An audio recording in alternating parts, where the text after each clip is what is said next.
مساء الخير يا استاذ كمال. مساء النور، اهلا بيك. معايا الاستاذ كمال زاخر الكاتب والمفكر القبطي المعروف، واحنا بنسجل حوارنا مع حضرتك حول اهم القضايا المطروحه على الساحه. اهلا بحضرتك. اهلا بيك. اشكر حضرتك على الوقت. ممكن بس استاذنك بس نعلي الصوت سنه بعد اذنك عشان صوت حضرتك بس. حضرتك تعبان؟ لا مفيش حاجه. اهلا الف سلامه عليك. طيب استاذ كمال، حضرتك شايف الاوضاع على الساحه عامله ازاي الان بعد ثوره 25 يناير؟ وخلينا نتكلم معلش هكلم حضرتك من منظور فئوي شويه او طائفي شويه. الاقباط، كيف ترى مستقبل الاقباط بعد ما يتردد عن خوف الاقباط من صعود التيارات الاسلاميه وما حدث؟ البدايه لازم نوصف المرحله على انها مرحله ارتباك، ودي شيء طبيعي بيعقب الثورات او الانقلابات او حالات الفوران الشعبيه حسب وصفها، وده اللي هنبينه بعد كده الوثائق التي لم نعرفها حتى الآن على طبيعة ما حدث وإيه حقيقة ما حدث. هل هو ثورة هل هو انقلاب؟ هل هو نص ثورة مع نص انقلاب؟ هل هي ثورة تحولت إلى انقلاب؟ كل هذه الأمور لم تتضح بعد، لأن الضبابية هي سيد الموقف، وبالتالي في كل الأحوال لابد أن يعقب هذا ما يعرف في العلوم السياسية بمرحلة الارتباك. هذه المراحل نعم تمام، مرحلة الارتباك. هذه المراحل لها سمات ربما من الاسم بتبقى واضحة، وهي انه لم تستقر الامور بعد، في حالة فوران، في حالة محاولة لاستعجال النتائج، في محاولة لاستثمار النتائج، في محاولة لإيجاد تحالفات ما سواء على المستوى المحلي أو الإقليمي أو الدولي. كل دوت بيؤثر على طبيعة المرحلة. في هذه الأحوال تكون الأقليات هي دائما التي تدفع الثمن أو تستشعر الخطر ربما أكثر من غيرها. في بلد زي مصر بتاريخه الطويل والممتد، وخاصة فيما يتعلق بالعلاقة بين الطوائف وبعضها منذ القرن ال12 الميلادي، ونحن نعاني من معاملات متعسفة مع الأقليات القبطية وغير القبطية، المسيحية وغير المسيحية. لكن طبعا لأنه لم يعد هناك أقليات بالمعنى الحقيقي إلا الأقباط الآن، فأصبح التركيز عليها هو سيد الموقف. وبالتالي لابد أن لا ننزعج من المشاهد اللي احنا بنشوفها بتطفو على السطح، لأن ده شيء طبيعي، خاصة في حالة السياسات العشوائية، في حالة زي ما قلت لك في الأول الارتباك السائد. ده شيء طبيعي، لكن لأننا شعب لا يقرأ، لأننا ضد فكرة المعرفة، بنعتبر ان هذه هي يعني ايام القيامة زي ما بيقولوا. لكن هذا الامر جملة اعتراضية ربما تطول بعض الشيء، لكنها في النهاية ستنتهي وهيعود الامر الى سياقه الطبيعي، وسنخرج بنتائج ايجابية ربما لا نراها الان، لكن بالضرورة هنكون في نتائج هتفرضها مش بس الثورة، لكن هيفرضها المتغيرات الدولية والعالمية، هيفرضها ثورة الاتصالات، هيفرضها انه لم يعد الامر تحت السيطرة لأي فئة او أي تيار مهما عظم، هيفرضها توازنات القوى، هيفرضها التوازنات الاقتصادية، هيفرضها اشياء كثيرة غائبة عن المحللين اللي بيحللوا بشكل سريع ويقلقنا على السطح. لأنه في النهاية ما حدث بعد 25 يختلف تماما عما كان قبل 25 يناير، ربما في إطار ما يمكن أن نضعه تحت عنوان حقوق الإنسان ثم حقوق المواطنة، لا يمكن ان نعود مره اخرى الى ما كنا عليه. استاذ كمال معلش، حضرتك قلت في مرحله بيشملها مرحله ارتباك ومرحله طبعا ما بعد الثوره، طبعا في امور بتطرأ ومتغيرات وحاجات كتير. الكلام ده كويس جميل جدا، لكن الثمن اللي بيخاف منه العباد طبعا، والثمن هيكون مكلف وباهظ لارواح ناس. وشفنا احداث حد قطع الاذن، حرق وتدمير كنيسة سول، كنيسة امبابة، كنيسة الماريناب، وما تبعه من احداث في ماسبيرو كلفتنا على 27 شهيد. هذه المرحلة يعني ناس بتتساءل، هو الارتباك على الأقباط بس؟ لا، هي الارتباك مش على الأقباط بس بالضرورة. وانت لو شفت المشهد، ما يعني هديك مثال قريب جدا، ما حدث مثلا في بورسعيد لم يكن قبطي مسلم. تمام. والاعداد اللي ماتت فيها او اللي ازهقت فيها ارواحها متجاوز كل الارقام اللي احنا بنشير اليها في احداث الاقباط.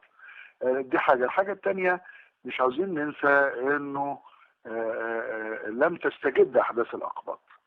يعني لم تستجد.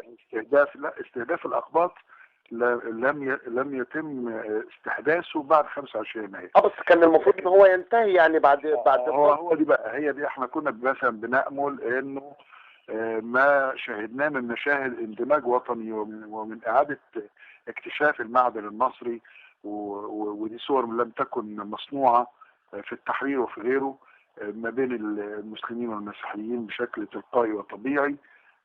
كنا نتمنى انه يستمر، لكن هناك قوى لها مصلحة في ألا يتأسس هذا الاتجاه الجديد.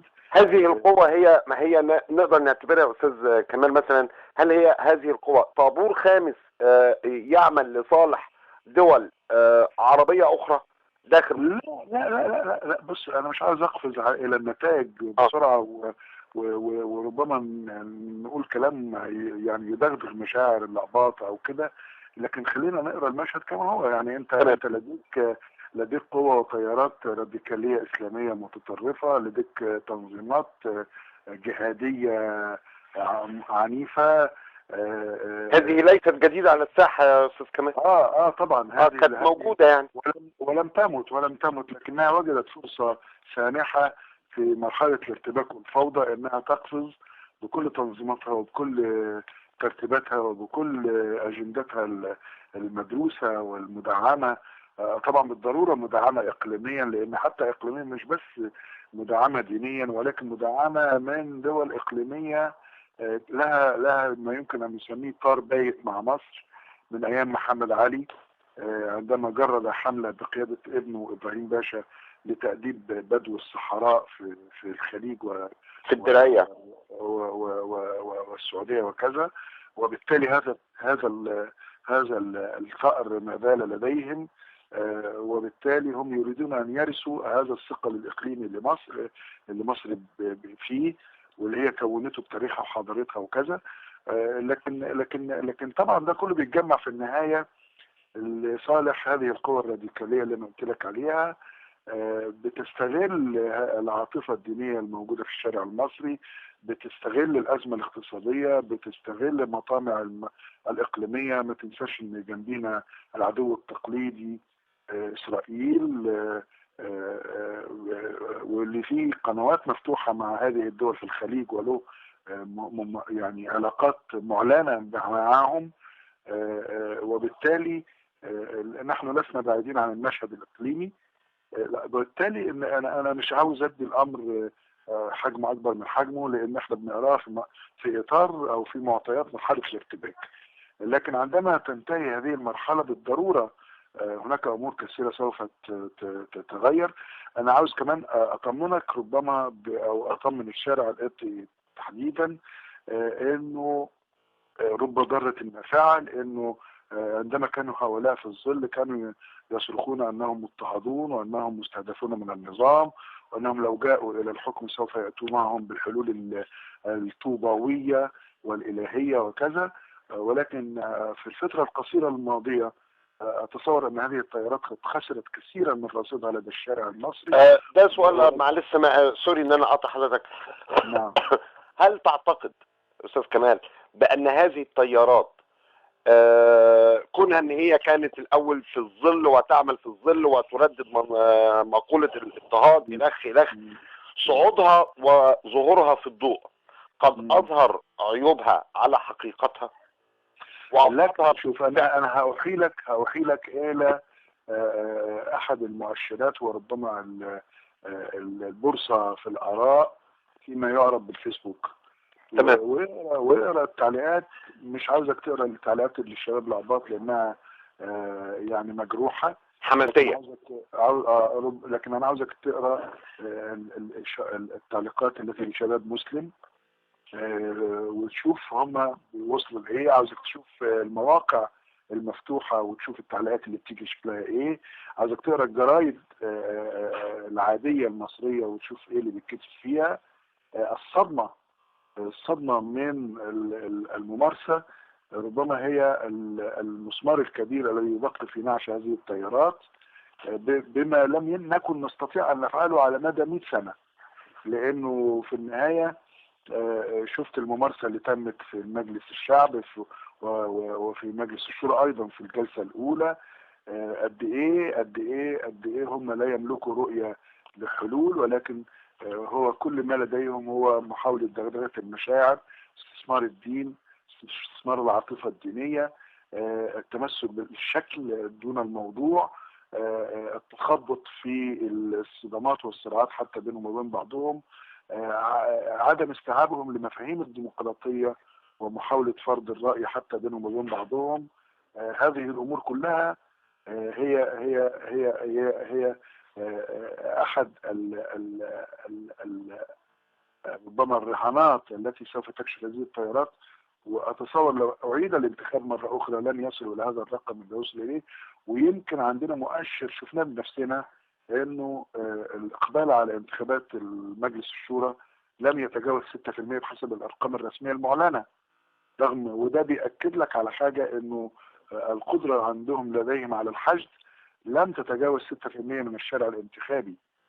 يعني هم لو كانوا لديهم هذه القدرة المزعومة في انهم يحشدوا ربما كنا رأينا 30 حتى على الأقل أو 40%، لكن 6% أظن أن دي إجابة صريحة وواضحة من الشارع أنه قد صدم في انتخابات الشعب فلم يعد يريد أن يكرر هذه الملآة والمأساة في انتخابات الشورى.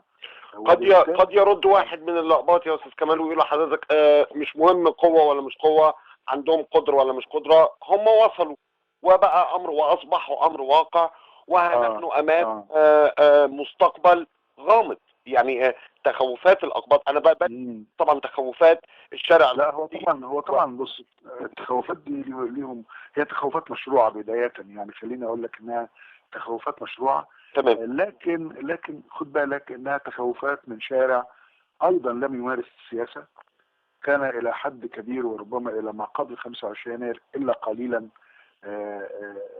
محصور داخل الكنيسة، عازف لأسباب كثيرة. والعيب مش على الكنيسة بقدر ما هو العيب على المناخ السياسي الطارد والمناخ المجتمعي الطارد والمناخ الكنسي المفتوح لأسباب كثيرة لا محل لتحليلها الآن. ولكن خليني أقول لك إنه هذه التخوفات برضو تخوفات لشارع لم يختبر الديمقراطية ولم يمارسها، لأنه ليس هناك في الديمقراطية أغلبية مؤبدة وأقلية مؤبدة. وده لو شفنا الدول اللي سبقتنا في الغرب تحديدا في مسار الديمقراطية هنشوف كده إنه يتم التداول ما بين الأحزاب في السلطة لقواعد المصلحة. وأظن إنه مرحلة المغازلة بالدين مش هتستمر طويلا، لأنها تقع أو هتسقط أمام المصالح التي لم تتحقق والاحتياجات الأساسية. احنا مش بنتكلم في الرفاهية، مش بنتكلم في دولة رفاهية، احنا بنتكلم في الدولة التي تحتاج إلى تحقيق الحد الأدنى من الحقوق والحريات وتحقيق مصالح الكفاف. هذا لم يتحقق وبالتالي سيكون سقوط عظيما. ولكن علينا يعني ايه، لا ننهزم في داخلنا قبل ان نخوض المعركه. يعني هو ده اللي لازم ننتبه اليه. نحن نثق اولا في انفسنا. نمره اثنين، نحن لسنا اقليه بالمعنى الذي يشاع. يعني هم حتى في الارقام الرسميه بتدور الارقام الرسميه منذ 52 وحتى الان حوالين 6% للاهباط من التعداد العام، وهذا امر غير صحيح. انا يعني وفقا لدراسات تم تسريبها من خلال الرقم القومي، من خلال شهادات الميلاد المميكنة، الرقم القبطي يعني يقترب من 20 مليون. وده امر مهم جدا، مش في حساب الحقوق والواجبات، لان الحقوق والواجبات لا علاقه لها بالنسبه حتى لو كان 1%، لكن في استرداد الثقه فاننا نستطيع ان نفعل شيء فقط في اطار عمل تنظيمي. ومن هنا اتصور انه على الاقباط ان يخرجوا او يستكملوا مسيره الخروج الى المجتمع بالانضمام الى الاحزاب المختلفه، وليست احزابا دينيه ولكن احزاب العلمانيه والليبراليه والمدنيه، وهي كثيره. وانا اتصور انه في هذه اللحظه سيكون الاقباط هم الحصان الاسود الذي لا يحسب حسابه احد، ولكنه في النهايه هو اللي هيقود قاطره التغيير. تمام. استاذ كمال، حضرتك قلت يعني اولا في عده اسئله هنا عايز استفسر منها بعض النقاط عن حضرتك. هل تعتقد سيادتك بان مجلس الشعب هذا بمنظومته هذه، بطريقته هذه، بادارته هذه، سيستمر الفتره القانونيه بتاعته 4 سنوات؟ لا، احنا قدام سيناريوهين، يعني كلاهما سيؤدي الى يعني ان لا يكمل هذا المجلس مدته الطبيعيه. السيناريو الاول انه هو يحمل داخله معطيات الانهيار، لانه داخله معطيات الانهيار. ليه بقى؟ ليه؟ لانه من يتابع الاداء هيكتشف ان الصوت بعد معلش شويه. من يتابع الاداء داخل المجلس هيكتشف انه انه الغطاء الديني غطاء لا يوحدهم، لانه للاسف هو مبني على مصالح ضيقه، وبالتالي الصدام والصراع يعني لو لاحظت حتى في توزيع الكلمات، حتى في اتاحه الفرصه للمعارضه او لغير المعارضه، في انحياز شديد جدا من رئيس المجلس لاعضاء حزبه، وده بيفقدوا فكره الحياديه او الاستمرار بشكل موضوعي. الامر الثاني ان هناك متشددين وهناك اكثر تشددا، والصراع بين دول ده صراع ديوك وصراع عمليه مزايده يعني على التشدد. بالضبط. وبالتالي يحمل في داخله علامات الانهيار. هناك بعض الاعضاء في المجلس الشعبي يهددون بالاستقاله حتى من داخل التيارات الاسلاميه. هناك اطروحات متعارضه مع بعضها داخلهم، وده الايام القادمه سوف تظهره بشكل اكثر وضوحا. الامر الثاني انه في حاله انتخاب رئيس جمهوريه ووضع دستور جديد، بالضروره ستكون القواعد المنظمه لعمل المجلس وعمل السلطه التشريعيه مختلفه عما هي عليه الان، وبالتالي سيكون من الطبيعي وفقا للفقه الدستوري ووفقا للتاريخ الدستوري ان يتم حل مجلس الشعب واعاده انتخابه مره اخرى. فانا اتصور ان السيناريوهين دول الاكثر طرحا يؤدون في النهايه الى انهيار هذا المجلس، لانه زي ما قلت لك هو يعني يملك من التناقض ما يتجاوز طبيعه الصراع السياسي. تمام. حضرتك في اسئله هنا من احد الساده المستمعين عن الماده الثانيه، وحضرتك كان ليك مقوله انا مش عايز اقولها، عايز حضرتك اللي تقولها وتقول ايه مناسبتها. مقوله مشهوره قوي اتكلمت مع حضرتك فيها النهارده صباحا، لما ناس قعدت وقالت لحضرتك انت قلقان ليه؟ انت في حمايتي، انت قاعد معايا، يعني انا بحميك. ما هو هي المشكلة، بص، المشكلة في انه في الدولة الحديثة نحن نتحدث في دولة في القرن ال21. يعني استحضار النماذج التاريخية محكوم عليها بالفشل، لانها هي بنت ظروفها وبنت تاريخها وبنت مناخها وبنت ثقافتها. لا يمكن ابدا حتى في زرع الاعضاء حتى في جسد الانسان يعني ربما تنجح العملية في نقل العضو تماما، ولكن الجسم لا يقبله. ليه؟ لأنه اختلاف في الأنسجة، اختلاف في الخلايا، اختلاف في الطبيعة وكذا. وبالتالي أتصور أنه حكاية أن فلان في ذمة فلان، أو أن فئة ما في ذمة فئة ما، دي كان ممكن تكون في إطار القبيلة، لكن في إطار الدولة الحديثة هناك ما يجب كل هذا، لأنه أنت كمواطن في ذمة الوطن. حتى على المستوى الديني أننا كلنا بلا استثناء في ذمة الله.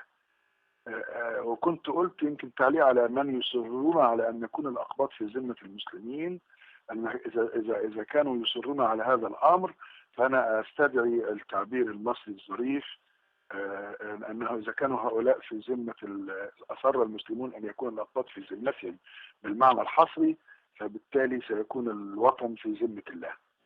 الوطن كله سيكون في ذمة الله. طبعا، لأنهم يكتبون شهادة وفاة للوطن بالمعنى الحديث، لأنه إذا كنت أنا في حماية حد فهذا مرتهن برضا هذا الآخر. يعني هو طالما رضي عني وأنا مستكين ومطيع وكذا، فهو سيحميني. طب إذا لم يرى هذا، فهو سوف يرفع عني غطاء الحماية. يعني من يملك المنح يملك المنع. تمام. هذه قاعدة قانونية معروفة وقاعدة فقهية أيضا. وبالتالي نحن لسنا في ذمة أحد، إنما نحن كلنا كمصريون في ذمة الوطن. هذا أمر في تلاعب بالألفاظ، ربما في تلاعب بالمشاعر الدينية، في استحضار لنموذج غير قابل للتطبيق، لأنه الحقوق والواجبات لا تمنحها فئة لفئة، ولكن يمنحها الوطن من خلال العقد الاجتماعي ومن خلال الوثيقة الأولى التي تنظم هذا المجتمع، وهي متسمى بوثيقة الدستور. أما غير ذلك فده كلام يعني هزل وليس كلاما يدخل في ولكن له صدى للأسف على مستوى ثقافة الشارع المصري، وكلنا نعلم مستوى الوعي المصري يعني ليس إلى هذه الدرجة العالية من النخبة أو الناس المثقفة. بيجد صدى في الشارع أستاذ كمال، وبيجد من يروج له ومن يعتنق هذا الفكر ومن يحاول تطبيقه على أرض الواقع. لا معلش، بس هقول لك حاجة. هو الفكرة مش في كده. العوام لا يقودون وضع الدستور، انما الذي يضع الدستور الرأي العام يا أستاذ كمال. الرأي العام خد بالك. اصل هي الفكرة في ايه؟ الفكرة في انه نحن لا نريد ان نستسلم للسائد، لانه التغيير على فكرة لا يصنعه الأغلبية، انما دايما الأقلية هي التي تصنع التغيير. الأقلية هي التي تصنع التغيير بالضرورة. وده درس التاريخ على مستوى العالم كله. معلش يعني وضحها للسادة المستمعين، لأن في حالة من حالات الاستغراب. لا، هقول لك ليه. دايما الأغلبية يسيرون على طريقة القطيع. أما المهمومين بالتغيير هم دائما في كل المجتمعات هم فئة قليلة جدا. أنا مش بتكلم على المستوى الديني والطائفي وكذا، ولكن خد بالك دايما هناك في التاريخ أشخاص يغيرون التاريخ، أفراد، يعني مش جماعات حتى. تمام. وبالتالي المهموم بالتطوير هم يعني أقلية الأقلية، بينما السائد الأكبر في العالم يسيرون يعني كأنهم منومون. احنا أمام أنت تطرح، لكن عليك أن تطرح رأيك بشكل من المنطق والحجية وكذا، وفي الغلبة في النهاية ستكون للحق. وعلينا ان احنا يعني لا ننحصر في اللحظة اللي احنا عايشينها. علينا ان احنا نقرأ دروس التاريخ بشكل جاد وموضوعي، سنكتشف في النهاية اننا نستطيع ونحن نملك ولدينا منظومة من القيم تحكمنا، العالم كله يحتاج إليها. وفي تجارب ربما باحتكاك مع الشارع يقبلونها بشكل ربما لا نصدقها، ولكن نحن لدينا إعلام فاسد يروج لبضاعة فاسدة ويحاول أن يسيطر على الشارع. لكن ده ما قالوا الزوال والهزيمة أكيد، يعني مفيش فيها كلام. لكن خلونا احنا يعني نخطو خطوات جادة. عندما أراد الأقباط يوما أن يقولوا رأيهم خارج أسوار الكنيسة وخرجوا إلى الشارع، لم يستطع جحافل الشرطة والجيش أن يصدوهم رغم فارق القوة. وكانوا شباب وعددهم قليل، لكن ساعة كنيسة القديسين. كنيسة القديسين. وأنا عاوز أقول لك إنه إذا كنا بنتكلم على 25 يناير، 25 يناير كانت البروفة الكبرى بتاعتها في العمرانية، عندما واجه الشعب البسيط القبطي بين قوسين جحافل مديرية أمن الجيزة بكل ما يملكون من عتاد ومن قوة ومن سلطة ومن جبروت في هذا التوقيت قبل 25 يناير بربما أكثر من شهر. تمام. ولأول مرة توجه يعني تصرخ وزارة الداخلية ومديرية أمن الجيزة من الحقونا، الناس بيضربوا مديرية الأمن. هذا افتراء يعني لم يحدث، لكن كانت هذه البروفة ربما هي الدافع للشباب المصري فيما بعد أن يكررها بشكل أوسع في 25 يناير، سواء في وسط البلد أو في ميادين التحرير أو كذا. وكان النصر في النهاية لمن صمد، وهم كانوا الشباب. فكانت البروفة أصلا بروفة قبطية صرفة يعني. الأمر الثاني في مسبيرو وما حدث في مسبيرو على مراحلها الثلاثة كانت مواجهة رغم الخسائر اللي حضرتك أشرت إليها، لكنها لم تكن خسارة لأنها لحساب الوطن، لم تكن خسارة بالمعنى الحقيقي. لحساب الوطن ولا لحساب طائفة معينة؟ لا، لحساب المصريين. لأنه في النهاية النهاردة أنت رغم التعتيم الإعلامي اللي تم بعد مسبيرو، ورغم محاولات الإعلام الرسمي المضلل والمضلل أيضا أن يستنفر الناس ضد الأقباط ويقول لهم الحقوا الأقباط بيضربوا الجيش بشكل فج وسخيف، إلا أنك النهاردة أصبح مسبيرو أحد مفردات أي حديث عن حقوق الشهداء وعن حقوق المواطن وكذا. يتكلموا على طول يقول لك احنا عاوزين نعرف ايه اللي حصل في مسبيرو، ايه اللي حصل في محمد محمود، ايه اللي حصل في وزارة الداخلية. وهذا امر يعني كانت كل القوى داخل الدولة بشكل رسمي وغير رسمي تحاول ان تلقي مزيد من التعتيم على هذا الذي حدث في مسبيرو، ولكن يعني كان المسبيرو الصوت الاعلى وخرج من دائرة الطائفة الى دائرة الوطن. وبالتالي اتصور انه هذا الخروج يجب على الاقباط ان يستكملوه بمشاركة ايجابية في العمل العام والسياسي والحزبي والمجتمعي، ولا يعودوا ينظروا الى الوراء مرة اخرى يعني والا كانت الهزيمة في انتظارنا يعني. طيب في سؤال هنا موجه لحضرتك، سؤال مركب وقوي قوي. هل يمكن لحضرتك توصيف وتحديد العلاقة بين المؤسسة العسكرية والإسلاميين بجميع أطيافهم، وما هي الضمانات التي يمكن للمؤسسة أن تضمنها لإحداث التوازن السياسي والاجتماعي بين الإسلاميين والليبراليين والأقباط من ناحية أخرى؟ شوف، هو كانت البداية كانت بداية مش موفقة، وبالتالي ترتب عليها نتائج غير موفقة. يعني ما بني على خطأ فهو خطأ. تمام.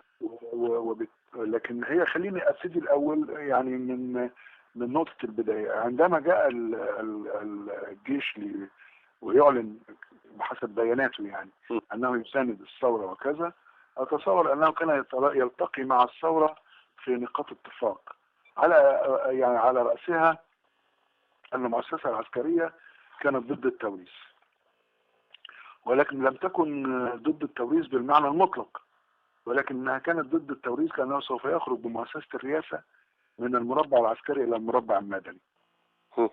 فوجدت أن هذا المطلب الذي يقف على رأس مطالب الشباب 25 يناير يتفق تماما مع مطلبها، فساندت الثورة وحمتها فعلا في البدايات، وبالتالي لم يكن هناك صداما بين حمتها من اجل المنفعه بتاعتها هي. بالضروره. ما احنا تمام. بنتكلم، شوف احنا لا نتكلم على مؤسسات طوبويه، احنا نتكلم على مؤسسات في الشارع تتعامل وفقا للمصالح يعني. وده شيء يعني مش عيب يعني، ده شيء طبيعي. في السياسه ليست هناك عواطف ولكن هناك مصالح. تمام. وبالتالي عندما تلاقت المصالح، وده اللي حصل في 25 يناير. يعني ايه اللي خلى المسيحيين والمسلمين والليبراليين والاسلاميين والمتطرفين المشترك المصلحه ما بينهم انه هناك دائره واسعه من المصالح، كل واحد شاف جانب منها انها بتحقق مصالحه، فبالتالي حصل التوافق الشعبي في لحظه تاريخيه معينه، وبالتالي يعني هذا ليس عيبا. لكن في هذه اللحظه علينا ان نقرا اننا امام مؤسسه عسكريه احترافيه ليس لها خلفيه سياسيه، ليس لها رؤيه سياسيه متخصصه. فكان شأنها شأن كل من يقرأ المشهد كما يقرأ رجل الشارع حتى، كان شايفين قدامهم ان القوة التي تزعم ان لها الصوت وتأثير في الشارع وتستطيع ان تحشد الشارع وراها هو الاخوان تحديدا وليس كل التيارات الاسلامية. وبالتالي كان التوافق او كان الرهان على هذا التيار من قبل المؤسسة العسكرية، وبالتالي حصل التلاقي بين الاثنين. وده اللي شفناه بقى في البداية في ما سمي بلجنة التعديلات الدستورية وإعادة تشكيلها مرة أخرى لا يغلب عليها العنصر الإخواني. والعنصر الإخواني يعني ما كدبش خبر وكان أكثر استثمارا. اتفضل استاذ كمال، معلش انا فبقول لحضرتك إن منذ القرن ال 12 واستقر الأمر بين الحكام وبين الشعب على أن تمثل الكنيسة الأقبط، واستمر هذا الأمر حتى ما بعد الدولة الحديثة بشكل أو بآخر، من بعد محمد علي والحملة الفرنسية واستقرار الدولة وولادة الدولة الحديثة بالمعنى المعروف عالميا أو دوليا. استمر هذا الأمر، ولكن أتصور أن هذا كله ربما بدأ يعني يتغير بعد 25 يناير. لكن في الدول ذات التاريخ الطويل التغيير يتم ببطء، فبالتالي العلاقة بين الحاكم وبين قيادة الكنيسة دي علاقة تاريخية. والأمر الثاني إنه ربما ترى الكنيسة بشكل أبوي إنه هذا الأمر يعني يحقق مصالح الأقباط، لكنها لا تعرف أنها تتعامل في مستنقع السياسة بأدوات طوبوية ومش هتجيب نتيجة. عشان كده ربما الشارع كان أسرع انتباها إلى هذا. وأظن إنه قداسة البابا، حتى لو لاحظت حضرتك إنه في الفترة الأخيرة لا قداسة البابا ولا الرموز الموجودة من المجمع المقدس بتتدخل في التصريحات السياسية كما كان قبلا. ربما انتبهت إلى إنه هذا الأمر في منتهى الخطورة على كل الأطراف بما فيها الكنيسة نفسها، وإنها لم تأتي بنتيجة. يعني كانوا يسمعون من طرف اللسان حلاوة ويروغون منهم كما يروغ الثعلب كما يقول بيت الشعر يعني. فأظن أن هذا الدرس الكنيسة استوعبته، وأنا شايف مؤشرات بتقول بكده. والضغط الشعبي هو في النهاية اللي هيفرض نفسه، ليس على الكنيسة ولا على المجلس ولكن على المشهد السياسي بجملته. وإنه الكنيسة ربما تنتبه أن لها دور أهم ودور أجدى. هي مكلفة من المسيح شخصيا رأس الكنيسة بهذا، مش بالدخول في معترك السياسة ولكن بقيادة النفوس إلى مربع الخلاص وإلى الأبدية. وهذه مفردات تعرفها الكنيسة جيدا. لكن كان زي ما بقول لك الفطام لم يكن فقط على الشباب، ولكن الفطام مد مظلته إلى ما هو أبعد. طيب أستاذ كمال، أمس فوجئنا أو مش فوجئنا ولكن في حالة من السخط داخل الشارع القبطي بتوجه رئيس الطائفة الإنجيلية ونائب رئيس الطائفة الإنجيلية إلى مقر جماعة الإخوان والجلوس معهم والتصوير معهم والخروج ببيان وتوصيات، يعني كما يقال أو يتردد في الشارع ما هي إلا يعني شعارات بنسمعها على مدار سنين من الحاكم السابق ومن النظام السابق، وبنسمعها دائما وأبدا: المواطنة، المساواة، نسيج واحد، عنصري الأمة، احنا واحد، مصريين، ألخ. والكنيسة عملت كده أيضا، الكنيسة الأرثوذكسية. إيه سبب توجه الكنيسة إلى جماعة الإخوان؟ حضرتك طرحت أسئلة كانت جميلة جدا. حضرتك قلت هم ذهبوا ليه لجماعة الإخوان؟ هل بوصفهم جماعة دعوية فهل هذا يلغي دور الأزهر، ولا بوصفهم حزب سياسي وكان الأقدر بهم أن يذهبوا إلى مقر حزب الحرية والعدالة؟ مظبوط.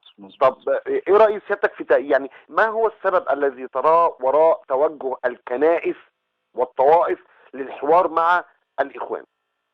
شوف، هو ده بيكشف افتقار المؤسسات الدينية للرؤية السياسية، افتقارهم إلى الرؤية السياسية. وده ما يعيبهمش على فكرة، لأن مش المفترض أن الكنيسة يكون لديها رؤية سياسية. تمام.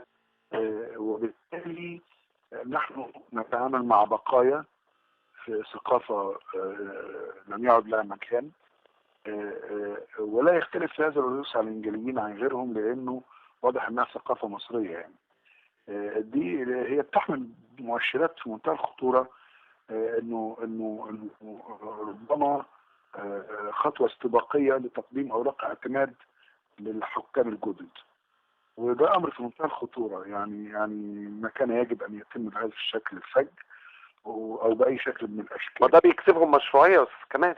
لا، ما بيكتبهمش مشروعيه ولا حاجه، لان شوف ولا حاجه بيتجملوا بيه امام الغرب.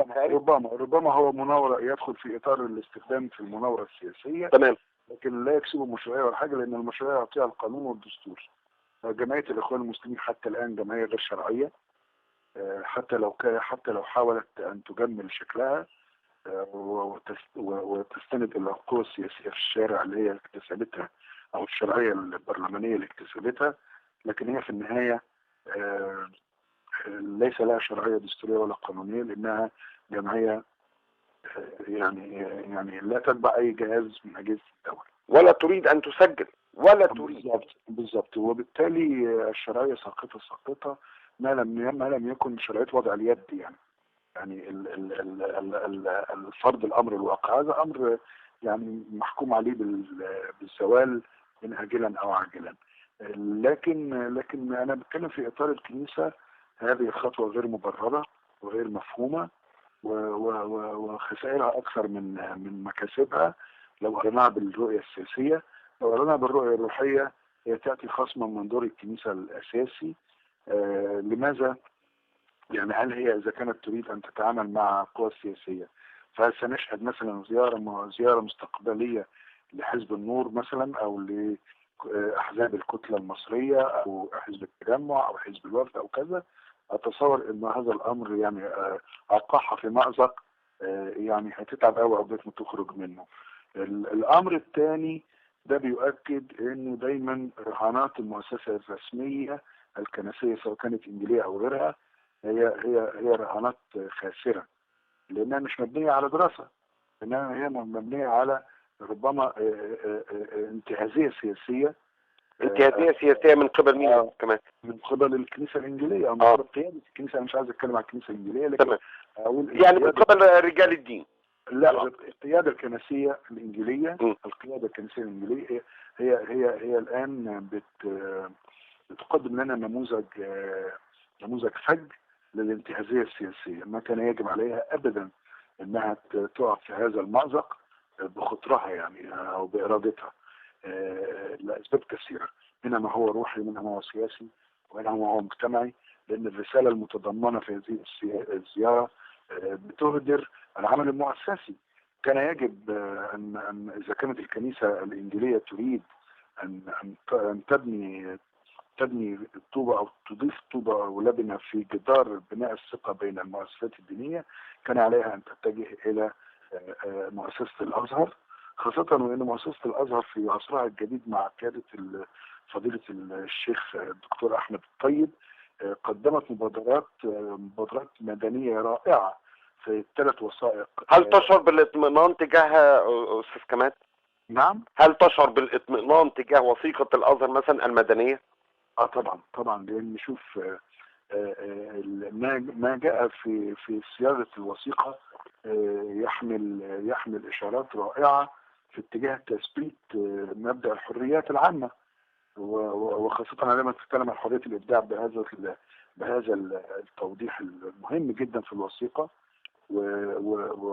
وبالتالي إذا كانت الكنيسة تريد أن تؤسس لاندماج حقيقي بين المؤسسات الدينية، كان عليها أن تذهب إلى المؤسسة الرسمية التي تحظى بقبول، يقول لك كل ولكن الشرع المسيحي، وبالتالي يبقى الكلام ده كلام واقعي. لكن أن تذهب حتى إلى حزب، يعني مش بس إلى الجماعة، حتى لو ذهبت إلى حزب الحرية والعدالة فهي تختار فصيل سياسي دون الفصائل الأخرى. فهذا موقف من الكنيسة، والكنيسة يجب أن تقف عند مسافة متساوية بين كل أطياف الناس. ده دورها في المجتمع، ليس لا أن تنحاز إلى أو تحدث شقاقا أو ترجح كفة على كفة. هي مش ده دورها. وبالتالي هذه الزيارة أتصور أنها يعني ستحسب في مربع السقطات إذا جاز التعبير للقيادة الكنسية الحالية في الكنيسة الإنجيلية، ولا أتصور أنها ستمر في الكنيسة الإنجيلية نفسها مر الكرام يعني. تمام. أستاذ كمال، نجد بعض المفكرين المسلمين والكتاب يقفون وينددون أو يعني يرفضون المادة الثانية من الدستور، ويقولون أنها مادة تصنف المواطنين على أساس هذا مؤمن ينتمي لدين الدولة وهذا غير مؤمن لا ينتمي لدين الدولة. بينما تخرج بعض التصريحات الكنسية مرة أخرى التي تستفز الشارع القبطي، لا احنا شايفين المادة الثانية بتحافظ على حقوق الأقليات، بينما يرى بعض المفكرين المسلمين ويقفون ويتحملون يعني نيران الشارع الراديكالي المتطرف، وتنادي بعض المؤسسات الحقوقية بإلغاء المادة الثانية وأن مصر لكل المصريين. كيف ترى الصراع ما بين هذا وذاك على المادة الثانية؟ شوف، ربما احنا بنحتاج في البداية عشان نؤسس لمبدأ مهم، هو انه لابد من الفصل بين الدستور، لان الدستور ده وثيقة هي عقد اجتماعي بين المواطنين والدولة. الوثيقة الأولى اللي تحدد الحقوق والواجبات لكل الأطراف، وبين الدين أعلى من الدستور بالضرورة، أي دين أعلى من الدستور، وبالتالي الدستور متغير والدين ثابت، ولا يجب أن نخضع الثابت وهو الدين للدستور والمتغير. الأمر الثاني لابد أن نفض الاشتباك بين المادة الثانية وبين الإسلام، بين المادة الثانية كمادة دستورية وبين الإسلام كدين، لأنه أنا لا أتصور بحال من الأحوال أنه الإسلام يحتاج إلى مادة في الدستور حتى يثبت أقدامه في مصر، وإلا يكون هذا اتهام للإسلام يعني، وهذا أمر نرفضه تماما ولا نقترب منه. الأمر الثالث أنه ماذا كان حال مصر قبل الدساتير وقبل الدولة الحديثة؟ ألم تكن مصر بشكل من الأشكال ذات أغلبية إسلامية ويسودها ثقافة إسلامية في الشارع؟ فطبعا الإسلام لا يحتاج إلى الدستور. الأمر الرابع أنه الدستور هو لا يوجد في تاريخ الشعوب حتى الأعرف منا في الديمقراطية الدستور يدوم إلى الأبد، إنما الدستور هو يتغير خريطة المصالح. الخط بيقطع شوية يا أستاذ كمال معلش. اتفضل. الدستور يتغير في كل الدول حتى الأعرق الديمقراطية مننا بتغير المصالح وبتغير الخريطة السياسية على المدى البعيد. يعني ربما عندما يستجد أمر ما لابد أن يواكبه الدستور بحلول، وبالتالي الدستور قابل للتغيير، المادة الثانية قابلة للتغيير لأنها ليست مادة مقدسة. الاقتراب من المادة الثانية لا يعني الاقتراب من الإسلام، ولكن هو مرتبط بثقافة سائدة، هو مرتبط بفكر سائد، هو مرتبط بمصالح سائدة أيضا. وبالتالي الكلام عن دين للدولة هو من المعروف أن الأمر ده تم إضافته من الرئيس السادات لأسباب سياسية لديه تمرر بجوارها المادة 76 و 77 التي تعطي صلاحيات مطلقة للرئيس، وتعطي للرئيس الحق في الترشح لمدد وليس لمدتين كما كان موجودا قبل التعديلات الدستورية في 81 وبالتالي أو في 80. وبالتالي هذه المادة عندما نقترب منها نحن بحق للناس مسلمين أو مسيحيين أو غيره ملوش علاقة بالدين. الأمر الثاني هو مرتبط بالتطور الفكري والثقافي. عشان كده أنا مش شايف إنها ملحة الآن في الطرح بقدر ما الملح هو ضبط الصياغة. بمعنى إيه؟ بمعنى أنه إذا كان الإسلام يعترف بالمسيحية واليهودية وهذا أمر يتفق عليه كل الفقهاء وكل المدارس الشرعية الإسلامية، فما المانع أن نقول مثلا في هذه المادة في مرحلة انتقالية إنه الشريعة الإسلامية والشرائع السماوية هي المصدر الرئيسي للتشريع مثلا. يعني هي ربما مجرد اقتراح، لكن هي المشكلة مش في كده. المشكلة في إنه هناك ترويع متعمد أن الاقتراب من المادة الثانية هو اقتراب من الإسلام، وده شيء في منتهى الخطورة. خرجت صيحات يا أستاذ كمال، سوري أقطع حضرتك، خرجت صيحات تقول يعني دون المادة الثانية بيننا وبينها دماء وقد نصل. ما هو ده أنا بقول لك. عشان كده شوف الحشد الشعبوي ده شيء في منتهى الخطورة، وعلينا ان احنا ننتبه اليه. انت تتعامل مع بيئة ثقافية مختطفة للمربع الطائفي، وعشان كده نحن لا نريد ان نخلق معارك بلا جدوى. يعني الدخول في معركة المادة الثانية يعني مرتبط بعوامل عديدة لابد الاول ان نهيئها ثم ننطلق منها. لكن الاعتبار ان المادة الثانية وإلا هنعود مرة اخرى لما حدث في الاستفتاء. اصبحت نعم هي الايمان، واصبحت لا هي الكفر. تمام. فبالتالي شوف انت تطالب بتغيير، لابد ان توجه خطابا يفهمه الشارع الذي تستهدفه للتغيير. يعني العملية ما هياش عنترية، وما هياش جانب يقول لا للمادة الثانية وجانب يقول ايوه للمادة الثانية.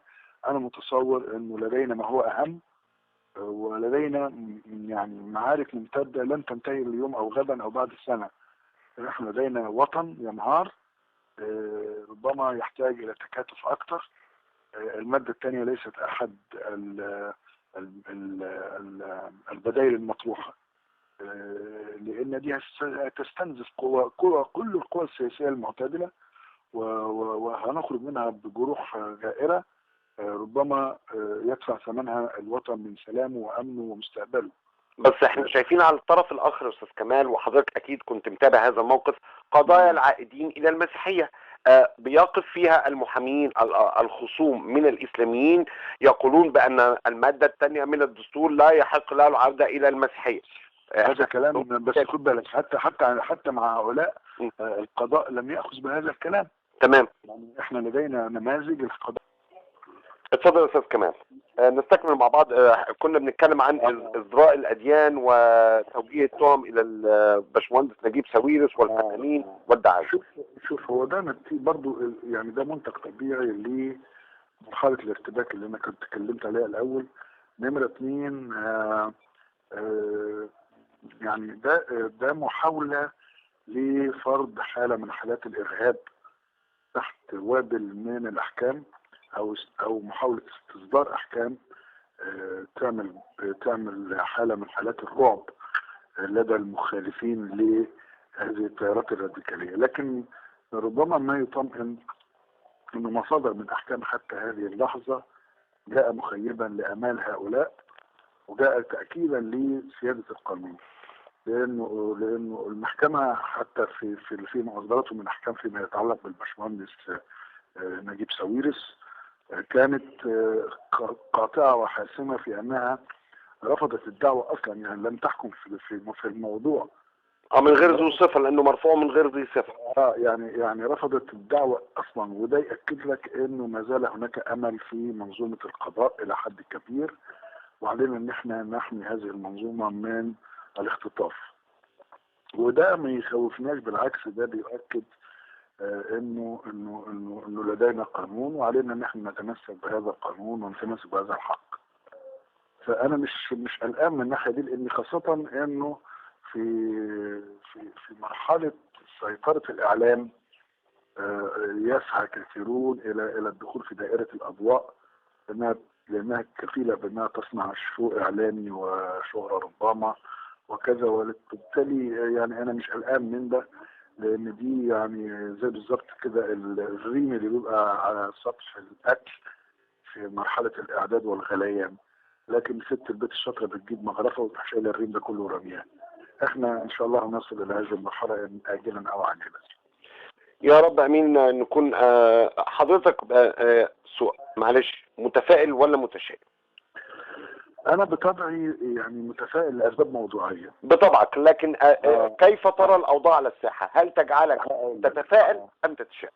لا انا على المدى البعيد متفائل، لكن يسموه التفاؤل الحذر، بمعنى ان احنا علينا ان نتوقع ان هناك اشياء ربما تكون صعبه شويه تحصل، لكن ده الثمن الذي يجب ان يدفع حتى لا يختطف الوطن. وطالما في مدافعين عن علمانيه ومدنيه الدوله سيظل الامر في اطار التفاؤل. عندنا متغيرات في التركيبه البشريه المصريه متمثله في الشباب وفي ادواتهم وفي اصرارهم وفي بلدهم.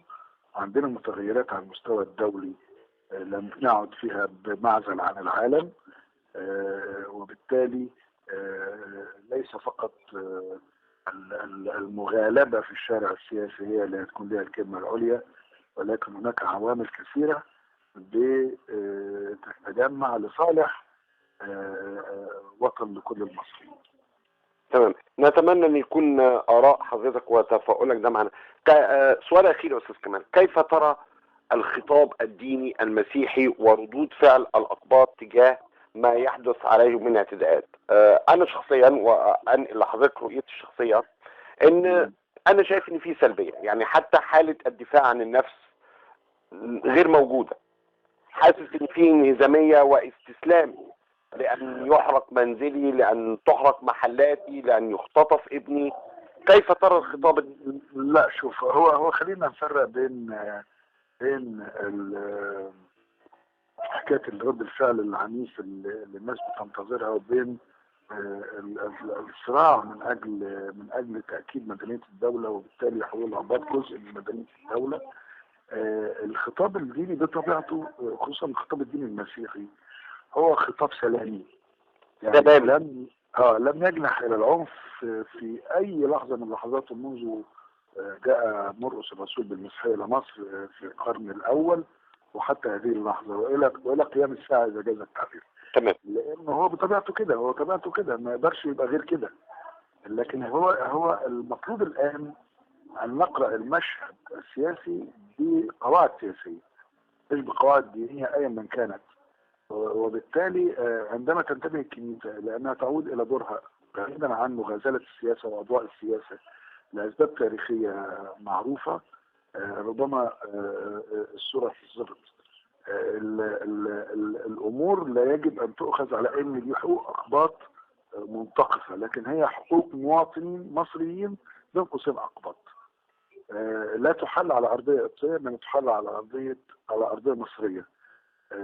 ومبدأ لا يبيع حق وراء مطالب، ده مبدأ بالتجربة وبالخبرة وبالواقع مبدأ صحيح 100%.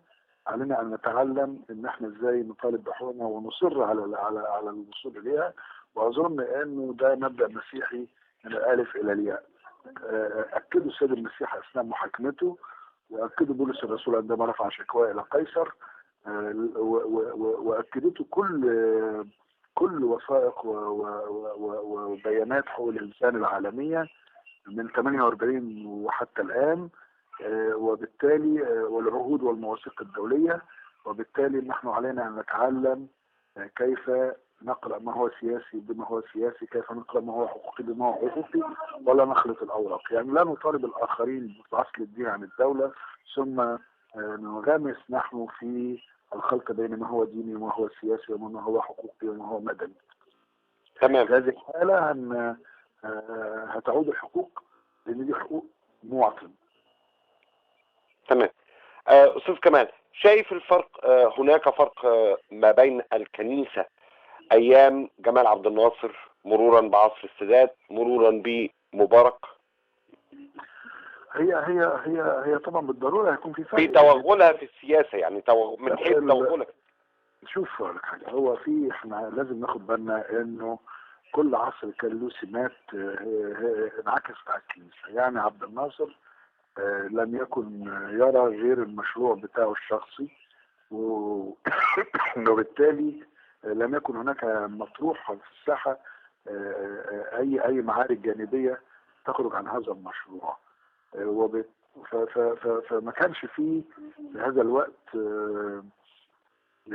يعني مش مشاكل كانت موجودة باستمرار، لكن لم يكن هناك مجال لأن تكون القضايا القبطية محل نزاع أو صراع أو كذا.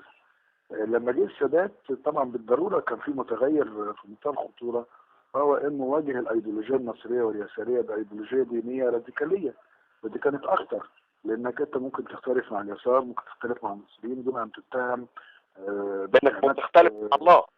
بالظبط كده. لكن جاء هذا الرجل بهذا المشروع ليدفع الاقباط خارج المشهد السياسي لاسباب تحالفاته المعروفة الاقليمية والمحلية، وبالتالي وجد الأقباط نفسهم مجبرين على أنهم يلجأوا للكنيسة. وجد في الكنيسة نفسها مجبرة أن أن أن أن أن تتصدى للملف السياسي.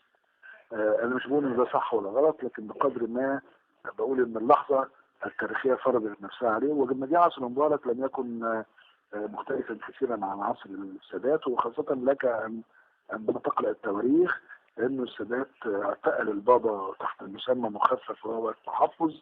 تمام. لمدة شهر. يعني هو صدر قرار التحفظ في 5 سبتمبر، مات السادات 6 اكتوبر، يعني تقريبا شهر. تمام. لكن بقي البابا خلف الاسوار وتحت الرهن الاعتقال والتحفظ 4 سنوات لمدة 3 سنين ونص. تمام. ان هو خرج في 7 يناير او 5 يناير 5 يناير 1985. تمام. فإذا هذا العصر الجديد في وقتها جاء محملا برسالة بأنه أكثر عنفا مع الكنيسة وأكثر تمسكا في عزل